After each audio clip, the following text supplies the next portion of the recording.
নমস্কাৰ মই মজিদ তৰা আপোনালোকে চাবলৈ আৰম্ভ কৰিছে Assamese online help YouTube channel. বন্ধুসকল পলকতে চাওক আজি 9টা গুৰুত্বপূৰ্ণ খবৰ। বন্ধুসকল প্ৰথম খবৰটি হৈছে মেট্ৰিক আৰু হায়াৰ ছেকেণ্ডাৰী পৰীক্ষাৰ ফলাফলক লৈ প্ৰথমবাৰলৈ মুখ খুলিছে মুখ্যমন্ত্ৰী হিমন্ত বিশ্ব শৰ্মাই। নতুন দিল্লীৰ পৰা ৰাজ্যবাসীক আশ্বস্ত কৰাৰ চেষ্টা মুখ্যমন্ত্ৰীগৰাকীৰ। পৰীক্ষাত পাছ কৰিব, ফলাফল পাব, চাকৰিও পাব।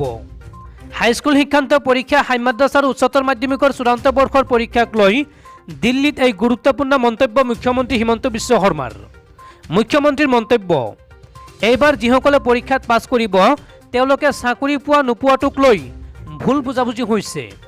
সকলোৱে চাকৰি পাব, কেৱল টেটৰ চাকৰিত এটা অসুবিধা আছে, নুবুজাকৈ বহুলোকে ভুলকৈ কৈ আছে। মুখ্যমন্ত্ৰী হিমন্ত বিশ্ব শৰ্মাই কয় যে অসমৰ আন কোনো চাকৰিত মেট্ৰিক হায়াৰ ছেকেণ্ডাৰী পৰীক্ষাৰ নম্বৰৰ প্ৰয়োজন নাই, কেৱল টেট পৰীক্ষাত প্ৰয়োজন হয় মেট্ৰিক হায়াৰ ছেকেণ্ডাৰী পৰীক্ষাৰ নম্বৰ। সেয়েহে টেট চাকৰিৰ বাবে বিশেষভাৱে চিন্তা কৰিবলগীয়া হৈছে বুলি কয় মুখ্যমন্ত্ৰী হিমন্ত বিশ্ব শৰ্মাই। মুখ্যমন্ত্ৰীয়ে কয় যে বাকবৰ জনিয়াত পৰীক্ষাৰ্থীক 1 নম্বৰ দি দিব, গতিকে বিগত আৰু অনাগত সময়ত উত্তীৰ্ণ পৰীক্ষাৰ্থীৰ কি হ'ব, অহা বছৰ পৰীক্ষা দিয়া আগতে পৰীক্ষা দিয়া বেটছৰ কি হ'ব। তেওঁ আকৌ কয় যে সকলোকে যদি যোগ্য কৰি দিয়া হয় তেনেহ'লে অনাগত 10 বছৰত এইটো বেটছৰ বাহিৰে আন কোনো বেটছৰ পৰীক্ষাৰ্থীয়ে অসমত চাকৰি নাপাব। অসমৰ 4 লাখ চাকৰি এইটো বেটছৰে 4 লাখ ল'ৰা ছোৱালীয়ে পাই থাকিব।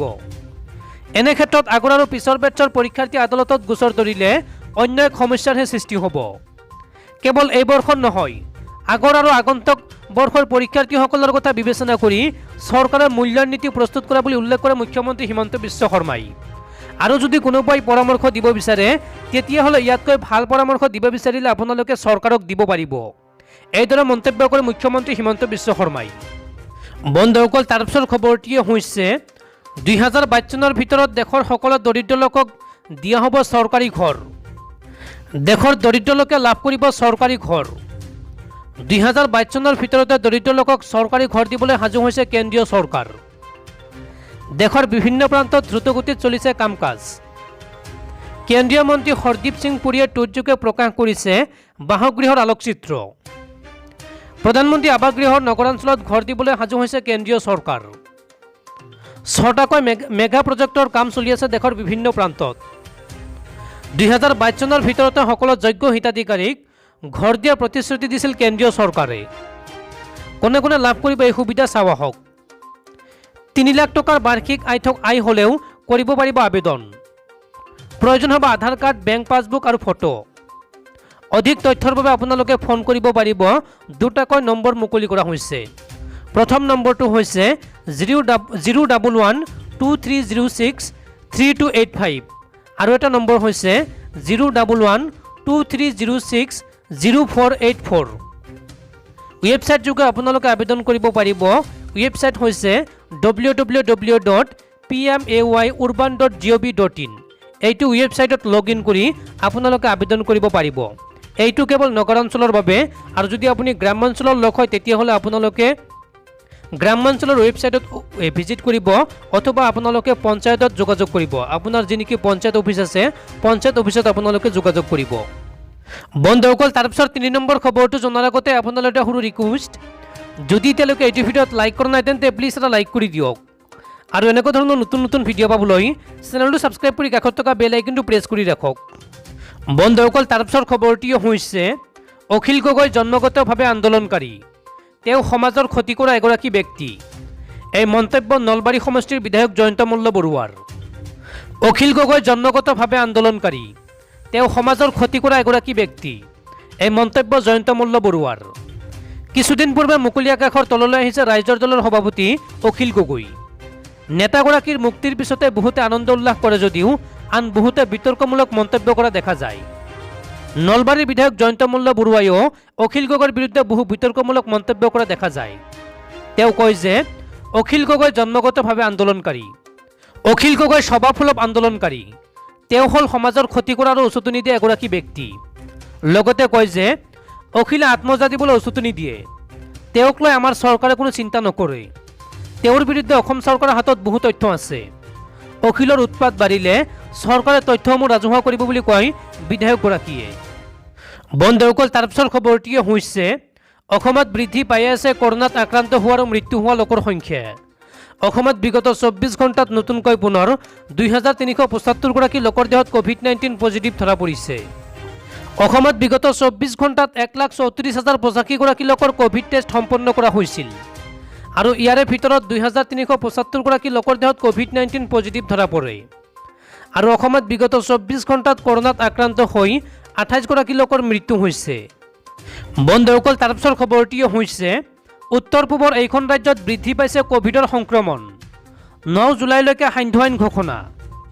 উত্তৰ পূবৰ আন ৰাজ্যৰ তুলনাত ত্ৰিপুৰাত বৃদ্ধি পাইছে কোভিডৰ সংক্ৰমণ, যাৰ বাবে ত্ৰিপুৰা চৰকাৰে 9 জুলাইলৈকে সান্ধ্য আইন বৃদ্ধি কৰিছে ৰাজ্যখনত। ইফালে ৰাজ্যখনত বৰ্ধিত হাৰত বৃদ্ধি হোৱা কোভিড সংক্ৰমণৰ প্ৰতি লক্ষ্য ৰাখি পৰিস্থিতি নিয়ন্ত্ৰণৰ বাবে কেন্দ্ৰীয় চৰকাৰে প্ৰেৰণ কৰিছে বিশেষ দল। ত্ৰিপুৰাৰ লগতে কেৰালা, অৰুণাচল প্ৰদেশ, উৰিষ্যা, ছত্তীশগড় আৰু মণিপুৰৰ লগতে আন 5খন ৰাজ্যলৈও প্ৰেৰণ কৰা হৈছে বিশেষ দল। স্বাস্থ্য মন্ত্ৰালয়ে শুকুৰবাৰে প্ৰকাশ কৰা তথ্য অনুসৰি এই দলে ৰাজ্যখনৰ চিকিৎসালয়ৰ বিচনা আৰু এম্বুলেন্স, ভেণ্টিলেটৰ আৰু চিকিৎসা অক্সিজেনৰ দৰে লজিষ্টিকৰ উপলব্ধতাৰ বুজ ল'ব আৰু কোভিড-19 টীকাকৰণ অভিযানৰ মূল্যায়ন কৰিব। বন্ধুসকল, তাৰ পিছৰ খবৰটি হৈছে সাৰ্বভৌমত্ব পৰেশ বৰুৱাইও এৰিব নোৱাৰে, আমিও ধৰিব নোৱাৰোঁ। পৰেশ বৰুৱাৰ সৈতে আলোচনাৰ বাবে মধ্যম পন্থাৰ পোষকতা মুখ্যমন্ত্ৰী ডক্টৰ হিমন্ত বিশ্ব শৰ্মাৰ। বহু চৰ্চিত আলফা স্বাধীন আৰু চৰকাৰৰ আলোচনাৰ প্ৰক্ৰিয়া সন্দৰ্ভত কেতবোৰ ইতিবাচক ইংগিত দিলে মুখ্যমন্ত্ৰী ডক্টৰ হিমন্ত বিশ্ব শৰ্মাই। দিল্লী ভ্ৰমণ সামৰি অসমলৈ উভতি অহাৰ পূৰ্বে মুখ্যমন্ত্ৰী ডক্টৰ হিমন্ত বিশ্ব শৰ্মাই মধ্যম পন্থাৰ জৰিয়তে পৰেশ বৰুৱাৰ নেতৃত্বাধীন আলফা স্বাধীনক আলোচনাৰ মেজলৈ সন্মানজনকভাৱে অনাৰ পোষকতা কৰে। সাংবাদিকৰ সৈতে নতুন দিল্লীত হোৱা বাৰ্তালাপত শনিবাৰে মুখ্যমন্ত্ৰী ডক্টৰ হিমন্ত বিশ্ব শৰ্মাই ক'লে যে পৰেশ বৰুৱাৰ নেতৃত্বাধীন আলফা স্বাধীনৰ সৈতে সন্মানজনক আলোচনাৰ পথ উলিয়াবলৈ চেষ্টা কৰি থকা হৈছে। বহুকেইজন ব্যক্তিয়ে এই বিষয়ত কাম কৰি আছে। পৰেশ বৰুৱাৰ সৈতে তেওঁলোকে কথা পাতি আছে আৰু মোৰ সৈতেও কথা পাতি আছে। মই নিজেও দিল্লীৰ সৈতে এই বিষয়ত কথা পাতি আছোঁ। সাৰ্বভৌমত্বৰ বিষয়ত নিজ স্থিতিত দীৰ্ঘদিন ধৰি অটল হৈ থকা পৰেশ বৰুৱাৰ সন্দৰ্ভত মুখ্যমন্ত্ৰী ডক্টৰ হিমন্ত বিশ্ব শৰ্মাই ক'লে যে পৰেশ বৰুৱাই সাৰ্বভৌমত্বৰ বিষয়ত আলোচনা বিচাৰি আছে দীৰ্ঘদিনৰ পৰা। আমিও সাৰ্বভৌমত্ব ৰক্ষাৰ শপত খাই মুখ্যমন্ত্ৰী হৈছোঁ, জনপ্ৰতিনিধি হৈছোঁ। আমি সাৰ্বভৌমত্বক লৈ কথা পাতিব নোৱাৰোঁ। এতিয়া মই পৰেশ বৰুৱাক ক'ব নোৱাৰোঁ যে আপুনি সাৰ্বভৌমত্বক এৰি আলোচনালৈ আহক। তেওঁ গোটেই জীৱন এই বিষয়ক লৈয়ে চলি আছে। এতিয়া মই কিয় তেওঁক সাৰ্বভৌমত্ব এৰক বুলি ক'ম? আমিও সাৰ্বভৌমত্বক লৈ কথা পাতিব নোৱাৰোঁ। আমি দুয়োপক্ষৰ বাধ্যবাধকতাক বুজিব লাগিব। বুজাবুজিৰ ভিত্তিত আমি সমাধানৰ পথ উলিয়াব লাগিব, মধ্যম পন্থা উলিয়াব লাগিব। এইদৰে মন্তব্য কৰে মুখ্যমন্ত্ৰী হিমন্ত বিশ্ব শৰ্মাই। উল্লেখযোগ্য যে মুখ্যমন্ত্ৰীয়ে শেহতীয়া দিল্লী ভ্ৰমণত কেন্দ্ৰীয় গৃহমন্ত্ৰী অমিত শ্বাহ আৰু ৰাষ্ট্ৰীয় নিৰাপত্তা উপদেষ্টা অজিত ডোভালৰ সৈতে এই বিষয়ত বিস্তৃতভাৱে আলোচনা কৰা বুলি জানিব পৰা গৈছে।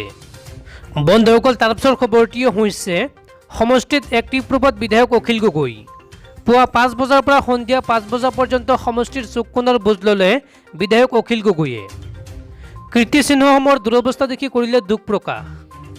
শিৱসাগৰ সমষ্টিৰ বিধায়ক অখিল গগৈয়ে শনিবাৰে পুৱাৰ পৰা সমষ্টিটোৰ বিভিন্ন প্ৰান্তলৈ গৈ পৰিস্থিতিৰ বুজ লয়। পুৱা 5 বজাতে বিধায়কগৰাকীয়ে শিৱসাগৰ চহৰ আৰু সমীপৱৰ্তী এলেকাৰ ঐতিহাসিক স্থান তথা কীৰ্তিচিহ্নসমূহ পৰিদৰ্শন কৰে। ঐতিহাসিক শিৱসাগৰ বৰপুখুৰী, শিৱদৌল, জয়সাগৰ পুখুৰী, জয়দৌল, দেৱীদৌল, ঘনেশ্যাম মন্দিৰ আৰু ৰুদ্ৰসিংহ উদ্যান আদি পৰিদৰ্শন কৰি সমস্যাৰ বুজ লয়। অখিল গগৈয়ে দিখৌ নদীৰ ওপৰত থকা ব্ৰিটিছ শাসনকালতে নিৰ্মাণ কৰা কপিকুলযুক্ত দলংখন পৰিদৰ্শন কৰে। এই পৰিদৰ্শন কালত ঐতিহাসিক স্থানসমূহৰ বেদখল প্ৰত্যক্ষ কৰি উদ্বিগ্ন হৈ পৰে বিধায়কগৰাকী। ঐতিহাসিক সম্পদসমূহ জহিক হৈ যোৱা বুলি দুখ প্ৰকাশ কৰে তেওঁ। কেন্দ্ৰীয় পুৰাতত্ব বিভাগৰ অধীনত থকাৰ পিছতো তলাতল ঘৰৰ দেৱালয় ভাঙি অবৈধভাৱে মানুহ কেনেকৈ যাবলৈ সক্ষম হৈছে বুলিও প্ৰশ্ন উত্থাপন কৰে। ভৱিষ্যতে ঐতিহাসিক কীৰ্তিচিহ্নসমূহক লৈ বিধায়কগৰাকীৰ পৰিকল্পনা সম্পৰ্কত নিজৰ মন্তব্য প্ৰকাশ কৰে।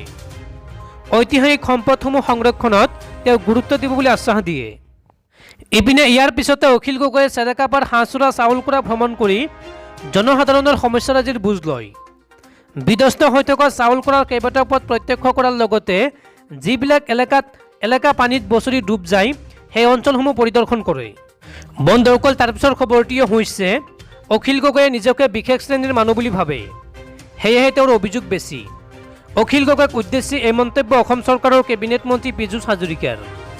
বিধায়ক আবাসৰ মেৰামতিৰ কাম চলি আছে, সেয়েহে বৰ্তমানলৈকে কোনো বিধায়কেই নিজৰ আবাসত প্ৰৱেশ কৰিব পৰা নাই। কিন্তু অখিল গগৈ ডাঙৰীয়াই নিজকে বিশেষ কেটেগৰীৰ বিধায়ক বুলি ভাবে, সেয়েহে তেওঁৰ অভিযোগ বেছি। নগাঁৱত আজি বিধায়ক অখিল গগৈক এইদৰে কটাক্ষ কৰে মন্ত্ৰী পীযুষ হাজৰিকাই। মন্ত্ৰীগৰাকীয়ে লগতে কয় যে অখিল গগৈ ডাঙৰীয়াৰ গুৱাহাটীত নিজা ঘৰ আছে, বিধায়ক আবাসৰ মেৰামতি সম্পূৰ্ণ নোহোৱালৈকে তেওঁ তাত থাকিব পাৰে। অন্য বিধায়কসকলেও বিধায়ক আবাসত প্ৰৱেশ কৰিব পৰা নাই, কিন্তু কোনেও অভিযোগ কৰা নাই, এইদৰে কয় মন্ত্ৰী পীযুষ হাজৰিকাই। আনহাতে শুকুৰবাৰে নগাঁৱত সংবাদ মাধ্যমৰ সন্মুখত মন্ত্ৰী পীযুষ হাজৰিকাৰ বিষয়ে মই কথা নকওঁ বুলি অখিল গগৈয়ে কৰা মন্তব্যৰ সন্দৰ্ভত পীযুষ হাজৰিকাই কয় যে অখিল গগৈয়ে 2011 চনৰ পৰা মোৰ বিৰুদ্ধে কৈ আছে। 2011ত ৰহাত সভাপতি মোক ভোট নিদিবলৈ কৈছিল, আকৌ 2016ত জাগিৰোডত সভাপতি মোক ভোট নিদিবলৈ কৈছিল। ইপিনে ৰেকিবুদ্দিন আহমেদৰ লগত পোৱা চাইকেল চলোৱাৰ লগত ৰেকিবুদ্দিনে বিজেপিত যোগদান কৰাৰ কিবা সম্ভাৱনা আছে নেকি বুলি সোধা প্ৰশ্নৰ উত্তৰত মন্ত্ৰী পীযুষ হাজৰিকাই কয় যে তেনেকুৱা একো নাই, এমএলএ হোষ্টেলৰ ভিতৰত কোনো কংগ্ৰেছ বিজেপি নাই। আনহাতে কাজিৰঙাৰ সম্ভাৱ্য বান পৰিস্থিতি সন্দৰ্ভত হাজৰিকাই কয় যে কাজিৰঙাৰ পাৰিপাৰ্শ্বিকতা ৰক্ষাৰ বাবে তাত বান হোৱাটো আমি বিচাৰোঁ। মন্ত্ৰীগৰাকীয়ে নগাঁৱৰ ক'ভিড পৰিস্থিতি উন্নত হৈছে বুলি মন্তব্য কৰে, লগতে কয় যে এতিয়াও আমি বিপদমুক্ত নহয়, ক'ভিড শেষ নোহোৱালৈকে সকলোৱে সাৱধানতা অৱলম্বন কৰক। নগাঁৱৰ অভিভাৱক মন্ত্ৰীৰ দায়িত্বত থকা পীযুষ হাজৰিকাই আজি জিলা উপায়ুক্ত কবিতা পদ্মনাভন, বিধায়ক ৰূপক শৰ্মা, বিধায়ক জিতু গোস্বামী আৰু জিলা প্ৰশাসনৰ উচ্চপদস্থ বিষয়াৰ সৈতে পৰ্যালোচনা বৈঠকত অংশগ্ৰহণ কৰে।